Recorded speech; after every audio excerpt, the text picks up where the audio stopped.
अभी क्या हुआ कि पाकिस्तान के जो चीफ ऑफ आर्मी स्टाफ थे, इस टाइम जो पाकिस्तान इंडिया का कॉन्फ्लिक्ट चला हुआ, उसमें देखा भी होगा आपने, आसिम मुनीर, इन्होंने अपने आप को खुद को ही फील्ड मार्शल बना लिया। वैसे कोई काम जो है वो गवर्नमेंट का होता है, लेकिन आसिम मुनीर साहब ने खुद ही दिया है, क्योंकि वहाँ तो एस्टाब्लिशमेंट की सारी पावर चलती है। एस्टाब्लिशमेंट मतलब आर्मी, पाकिस्तान की आर्मी और ISI वगैरह सब मिला के जो पावरफुल फोर्सेस है, गवर्नमेंट के अलावा बाकी सब। तो अब हर किसी का ना ये विचार है कि आसिम मुनीर ने ये इसलिए करा होगा क्योंकि भाई हर कोई रेस्पेक्ट का भूखा होता है, चाहे वो रेस्पेक्ट तुम डिजर्व करते हो चाहे ना करते हो। एक डेजिग्नेशन मिल गई है तो वो फ्यूचर तक उनका नाम जो है बना रहेगा, इतिहास के पन्नों में उनका नाम दर्ज हो जाएगा। पर ये पूरा सच नहीं है, क्योंकि कहीं ना कहीं जो फील्ड मार्शल की उपाधि होती है वो बहुत ही एक रेस्पेक्टेड उपाधि है और वो हर किसी को नहीं मिलती। हर सोल्जर, हर ऑफिसर जो है वो उसकी तरफ देखता होगा, एक एडमायर करता होगा कि फ्यूचर में कभी वो भी शायद फील्ड मार्शल बन जाए। फील्ड मार्शल इतना आसान नहीं है। अपने जो सैम मानेकशॉ जो फील्ड मार्शल बने थे, वो क्यों बने थे? 1947 की जंग उन्होंने लड़ी, उससे पहले वर्ल्ड वॉर 2 में भी वो जंग में पार्ट ले रहे थे। उसके बाद 1965 की जंग लड़ी, 1947 की तो लड़ी थी, 1971 की भी जंग लड़ी, चार जंगें लड़ी मेजर वाली। उसमें बांग्लादेश का क्रिएशन हुआ और बाकी सारी जंगें जीती। वो भी तब जब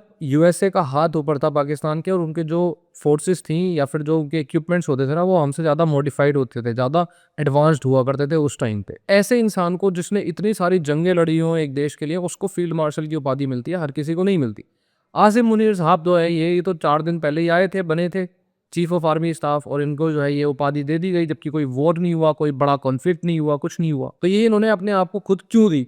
इसका एक बहुत ही ऐसा रीजन है ना जो नॉर्मल सिटीजन्स को पता नहीं होता। इंडियन सिटीजन्स को तो पता ही नहीं होगा, I am very very sure 90% लोगों को पता नहीं होगा। पाकिस्तानी लोगों को भी नहीं पता होगा कि क्या सिनेरियो है, क्योंकि इसमें इज्जत की बात नहीं है। आज से 10-20 साल बाद आसिम मुनीर को भी पता होगा कि लोग इस बात पे क्वेश्चन उठाएंगे, और कुछ लोग तो मजाक उड़ाएंगे कि भाई क्या रीजन रहा जो फील्ड मार्शल बना दिया, कोई रीजन भी तो होना चाहिए। तो रीजन क्या है, जो डीप रीजन है वो आप समझ रहा। पहले तो ये है कि पाकिस्तानी आर्मी में अगर आप फील्ड मार्शल हो तो आप सबसे ऊपर हो, ठीक है, वो स्ट्रॉन्ग पावर आ जाती है। और डिफेंस बजट का जो मोटा मोटा पैसा है वो पाकिस्तानी आर्मी के पास आता है, तो करप्शन और जेब में पैसा सब कुछ होता है, ये पता ही है, आप पे होल्ड हो जाता है आपका। पाकिस्तान का जो डिफेंस बजट है वो उनके टोटल बजट का 20% हिस्सा है। मतलब ऐसे ऑफिशियली 15% बताते हैं वो, लेकिन ऑफिशियल के अलावा जो न्यूक्स पे यानी कि न्यूक्लियर वेपन्स पे और बाकी पेंशन वगैरह में पैसा खर्च होता है, उसको तो वो काउंट ही नहीं करते। तो ओवरऑल 20% हिस्सा है। पूरी दुनिया में ऐसा कोई कंट्री नहीं है जो 20% हिस्सा अपना जो है डिफेंस पे खर्च कर रहा हो। इसराइल जो 24 घंटे ऐसी सिचुएशन में रहता है कॉन्फ्लिक्ट वाली, वो भी 12% के आसपास खर्च करता है। USA 10% करता है, और कोई कंट्री ऐसा नहीं है जो 20% खर्च करता है। जनता जो है वो गरीबी में है, जनता जो है उसको एम्प्लॉयमेंट नहीं है, सब कुछ ऐसे ही है, तितर बितर हो रखा है, लेकिन फिर भी डिफेंस हो जाए 20%। लेकिन ये तो ऑब्वियस सा रीजन हो गया, ये मेन रीजन नहीं है। मेन रीजन क्या है ये आप सुनना और समझना। मैं आपको एक चौंकाने वाली बात बताता हूँ। पाकिस्तान की one of the top university है national institute of science and technology. जैसे हमारे यहाँ होते हैं ना Indian institute of technology, IIT या NIT, ये सब ऐसी मेडिकल साइंस में टॉप यूनिवर्सिटी है, one of the national university of medical science. ऐसे करके और भी है, लाहौर गैरिसन यूनिवर्सिटी है, हाईटेक यूनिवर्सिटी है, ठीक है, ये सारी यूनिवर्सिटी हो गई। फिर वहां पे एयरलाइंस भी है कुछ, या फिर एविएशन की अकेडमी है, जैसे अस्कारी aviation private limited, Shaheen air international, air eagle aviation academy. ये मैं सोचना बोर कर रहा हूँ आपको, सुनो अभी आपको आएगा वो, जो आपको समझ में आएगा ना चीजें, वो आएगा मोमेंट। ऐसे ही वहां पे बहुत अच्छे अच्छे रेस्टोरेंट हैं। ब्लू लगून रेस्टोरेंट फैसलाबाद में है, अस्कारी क्लब रेस्टोरेंट्स हैं बहुत सारे। इस तरह से रियल एस्टेट में भी है अस्कारी हाउसिंग स्कीम्स वगैरह करके, स्टॉक मार्केट में भी है, फाउंडेशन सिक्योरिटीज करके कंपनी है। तो ये कंपनीज आपको पता है क्या है? जैसे हमारे यहाँ तो कंपनीज होती है ना कि सीमेंट है बिरला का, अंबुजा सीमेंट, या फिर टाटा के व्हीकल्स हैं, किसी का नमक है, किसी का कुछ है। जितने भी मैंने आपको नाम बताए ना, यूनिवर्सिटी से लेके रेस्टोरेंट से लेके और सीमेंट और ये दुनिया भर की एयरलाइंस वगैरह,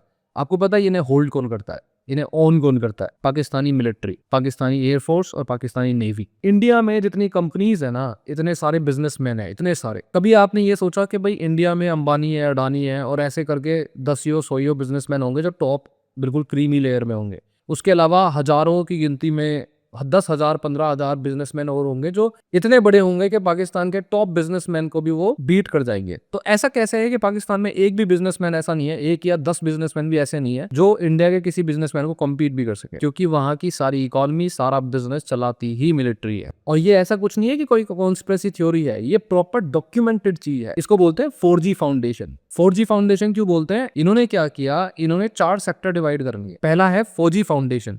4G फाउंडेशन के नाम से बहुत सामान आता है।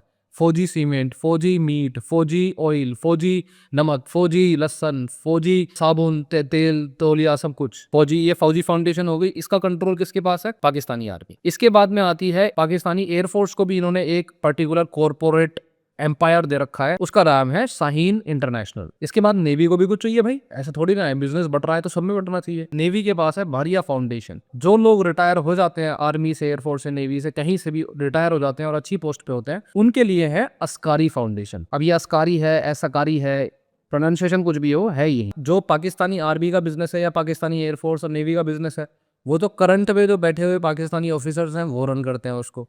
और जो ये अस्कारी वाला है, ये है वो उसके लिए जो रिटायर्ड है उन्हीं सोल्जर्स में से या ऑफिसर्स में, वो इसको रन करता है। और अजीब बात देखो आप, इनका तो कोई कंपटीशन नहीं है। पहली चीज तो कंपटीशन आएगा तो यहाँ से सारा रूल तो उनका ही चल रहा है, कंपटीशन कहाँ से चलने लेगा। दूसरा, ये लोग जब चाहे जैसे चाहे लैंड का एक्विजिशन कर लेते हैं, उसका कोई पेमेंट नहीं, फ्री में लैंड मिलती है इनको, टैक्स इनके ऊपर कुछ नहीं लगता, ऑडिट कुछ नहीं होता, कोई ऑडिट नहीं होगा, कहाँ से पैसा आया, कहाँ गया, कितना कमाया, किसने कमाया, कुछ नहीं, कोई ट्रांसपेरेंसी नहीं है, सब नॉन ट्रांसपेरेंट। तो आसिम मुनीर साहब ने जो अपने आप को फील्ड मार्शल बनाया है ना, वो इसलिए नहीं बनाया कि भाई रेस्पेक्ट चाहिए। रेस्पेक्ट तो मिलने नहीं वाली 10-20 साल बाद, जब पता चलेगा कि भाई इतनी तगड़ी पोजीशन जो है, इतनी तगड़ी उपाधि जो है वो ऐसे ही मिल गई। रेस्पेक्ट की बात ही नहीं है। जब आप फील्ड मार्शल बन जाते हो तो पहली चीज तो आपको इस पूरे बिजनेस एम्पायर का, आप ये मान लो कि आप ही करता धरता हो, आपके ऊपर कोई नहीं है, कोई आपसे सवाल नहीं करेगा, जितना मर्जी पैसा फ्लो हो रहा है, प्रॉफिट फ्लो हो रहा है। उसके बाद आप जब रिटायर हो जाओगे तब भी आपके पास अस्कारी जो फाउंडेशन है, अस्कारी प्राइवेट लिमिटेड, उसका आपके पास एक्सेस आ जाएगा। क्योंकि फील्ड मार्शल तो दो ही हुए हैं पाकिस्तान में, एक अयूब खान, एक ये। अयूब खान तो प्रेसिडेंट बन गए थे, आपको पता ही है पावर का कितना यूज करा था, एक तरीके से डिक्टेटर बन गए थे। अब ये साहब है, इनके पास भी अच्छा खासा मोटा पैसा, और मोटा मतलब ये मान लो कि सारा कंट्रोल होगा पावर का। एक तो ये चीज हो गई कि भाई पैसे का कंट्रोल जिसके पास है वो पावरफुल है। दूसरी चीज ये है कि ये ऐसा इसलिए भी कर रहे हैं क्योंकि इन्हें अपना फ्यूचर सिक्योर करना है, पैसे के टर्म्स में नहीं, पावर के टर्म्स में। इसके पीछे एक छोटी सी स्टोरी है। आसिम मुनीर जो है, ये कोई रेस में भी नहीं थे, ये चीफ ऑफ आर्मी स्टाफ के कहीं से कहीं तक भी। रेस में जो थे वो और ही लोग थे, जैसे लेफ्टिनेंट जनरल साहिर समजाद मिर्जा, अजहर अब्बास, फैज हमीद, ये लोग थे जो रेस में थे। इनमें से जो फैज हमीद हैं लास्ट वाले, ये तो आईएसआई के चीफ भी रह चुके हैं। लेकिन ये तीनों जो रेस में थे, इनके ऊपर एक और नाम उठ के आया, वो था आसिम मुनीर। आसिम मुनीर का रिटायरमेंट 2 दिन बाद होने वाला था। और किसी का भी जो रिटायरमेंट है उसका आप एक्सटेंशन जो है यूजुअली पाकिस्तान में उसके रिटायरमेंट के बाद ही कर सकते हो, लेकिन 2 दिन पहले ही इनको, इनका जो रिटायरमेंट है उसको एक्सटेंड करा गया और इनको चीफ ऑफ आर्मी स्टाफ बनाया गया। क्यों हुआ ऐसा? ऐसा इसलिए हुआ क्योंकि इमरान खान जब प्राइम मिनिस्टर बने थे तो उन्होंने ये आईएसआई और पाकिस्तानी आर्मी का जो एस्टाब्लिशमेंट है, इसको ब्रेक डाउन करने की कोशिश करी थी कि इनके पास इतनी पावर नहीं होनी चाहिए, पावर होनी चाहिए गवर्नमेंट के पास। और जब इन्होंने ये करा था तो आसिम मुनीर ने इमरान खान की वाइफ बुशरा बीबी और उनकी एक दोस्त फरहा गोगी, इनके कोई करप्शन का कोई इंसिडेंट था, उसको उठा के लेके आए थे। ये वो उठा के लाके पब्लिकली सामने कर दिया था। जब इमरान खान को ये बात पता चली तो इमरान खान ने जो है वो आसिम मुनीर को हटा दिया जॉब से और उनकी जगह वो फैज हमीद को लेके आए।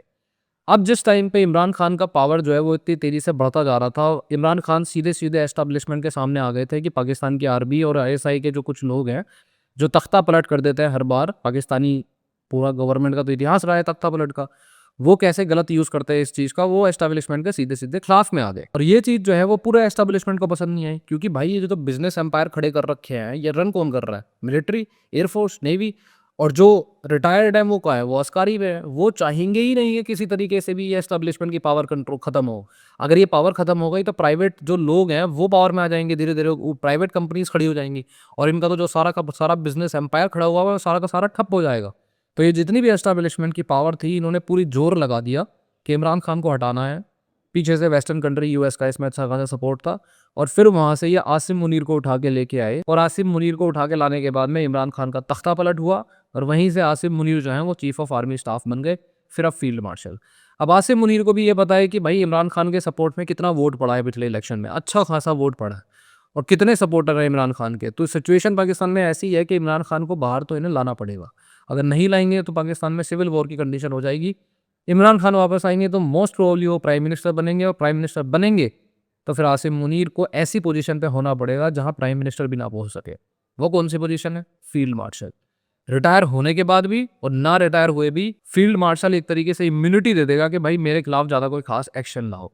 तो ये जो पूरी चीज़ें हो रही हैं ना फील्ड मार्शल बनने की, ये रिस्पेक्ट वाली बात नहीं है, ये पूरे बिज़नेस एम्पायर पे कब्ज़ा करने की एक तरीका है। आप सोच के देखो किस तरीके का नेटवर्क इन्होंने पाकिस्तान में बना रखा है और पाकिस्तानी सिटीज़न्स जो हैं उनको तो मेरे को लग रहा है 50% पॉपुलेशन को तो इस सारी चीज़ों के बारे में शायद पता भी ना हो। बहुत ही संक्षेप में और मैंने नॉर्मली आपको चीज़ें समझा दी, हालाँकि इसके पीछे और भी कहानी है एस्टेब्लिशमेंट की। जुल्फ़िकर अली भुट्टो और बहुत सारे ऐसे प्राइम मिनिस्टर रह चुके हैं जिनके खिलाफ एस्टेब्लिशमेंट ने बहुत अच्छे-अच्छे जो है जब भी उनका तख्ता पलट करना हुआ तो बहुत अच्छे-अच्छे जो है पूरी स्टोरी बना रखी है। वो कभी और सुनाऊँगा। पर आप एक बहुत ऑब्वियस सी बात समझ सकते हो कि ये कितना डेंजरस है एस्टेब्लिशमेंट का पावर में आना। आईएसआई प्लस आर्मी का पावर में आना कितना डेंजरस हो जाता है। क्योंकि भाई इनके पास तो अब आईएसआई का कोई आदमी है, कोई सीक्रेट एजेंसी है सपोज़ करो। उसके पास तो बहुत सारी फैसिलिटीज़ होती है यार लोगों के फ़ोन टैप करने की, सीक्रेट इन्फॉर्मेशन निकालने की, व्हाट्सएप हैक करने की, फ़ोन हैक करने की। वो किसी भी पॉलिटिशियन का फ़ोन हैक कर सकते हैं, किसी का भी कुछ भी कर सकते हैं। और वो ये करते आए हैं, जब भी उन्हें तख्ता पलट करना होता है, तो तख्ता पलट सिर्फ़ ऐसे नहीं करते कि जाके तख्ता पलट कर दिया। वो पहले उसके खिलाफ में मीडिया कैंपेन रन करना शुरू करते हैं, चीज़ें लीक करके, उनके फ़ोन्स को हैक करके ताकि उनकी जो है बैड पीआर करी जा सके, फिर तख्ता पलट होगा। कहानी बहुत लंबी है इनकी। फ़िलहाल तो आप ये समझ लो कि आसिम मुनीर ने अपने आप को फील्ड मार्शल कैसे बनाया। इतना ही था आज का।